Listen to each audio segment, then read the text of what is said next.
Well, we are here at Thriving Communities with Small Biz Matters, myself, Alexi Boyd, and I am joined by Rob Phillips, who's the chairman of the Epping Bendigo board. Welcome to the program. Thank you.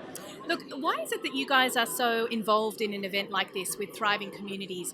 How do you see this as an opportunity to connect with your local community?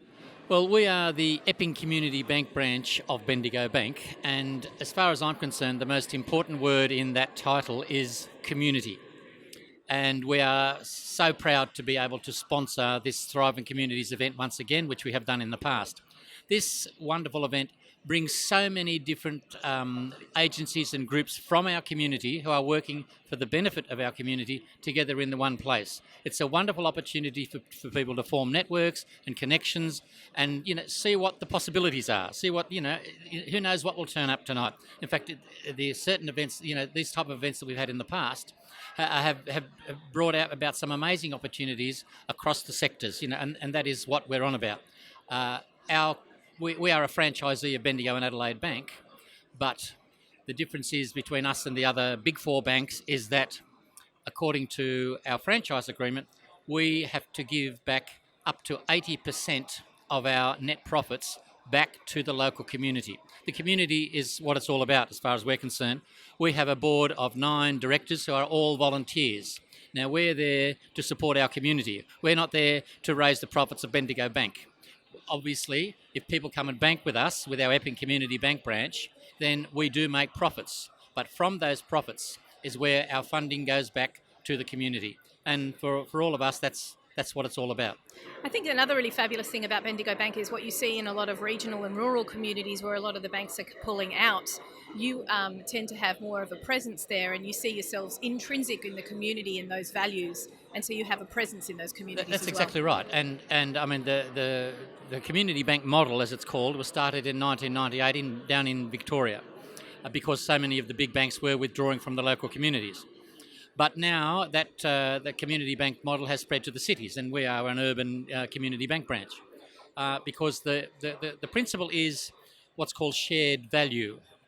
And that's very different from shared values, however noble those values might be.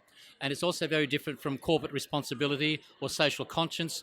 And it's certainly not, it certainly is part of, but not all of, corporate philanthropy. It's all those things and much more.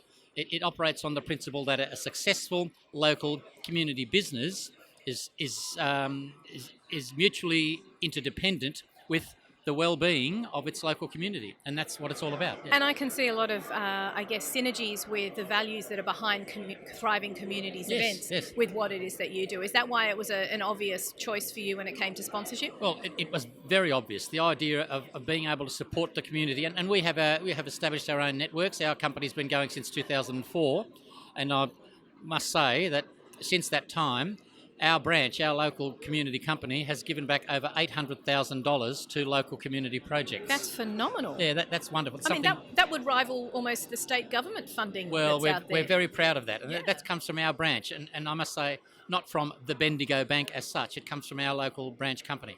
And we're very proud of that. And we have established our own networks over those, 14, 15 years that we've been operating. But this sort of event also gives us the opportunity to make more contacts. There are people out there that I'm meeting for the first time tonight that will present, I hope, all sorts of opportunities for us to improve our banking services, but also to be able to give back more to the community. And of course, an event like this provides great networking for the businesses that come along. I can see some local businesses, some national businesses, in fact, that have come along to have a presence here. Yes. Do you hope to get some networking opportunities out of it as well as the business of Bendigo Of course, Bank? yes, we do. And sometimes we work on state or national level projects or issues, but we like to apply those to the local district. Like our idea for a long time has been the idea of youth mental health. Now, and the mental health issues that are plaguing some of our young people now, too many of our young people nowadays. And our idea would be that if the state Bendigo Bank, for instance, says, youth mental health is one of our issues, we'll say, yes, that's wonderful, but we will put that into practice in our local district where we see that there are local community agencies working with our young people who are in a bit of trouble. Like there's Christian Community Aid, the Northern Centre, people in our local community that we have in fact funded for those sorts of things. And so not only do we look at the local level, but we look at the national level and see how we can apply that to the local. I suppose it's the old environmental idea: think globally, act locally. That sort of thing. Yeah. Well, that's wonderful. Thank you so much for joining us here on Small Biz Matters. We're on the floor of Thriving Communities, and we are talking to the sponsors, we're talking to the businesses, we're talking to the attendees at this wonderful community event. Thank you once again, Thank Rob. you very much. A wonderful opportunity for us to contribute to the community again. Thank you.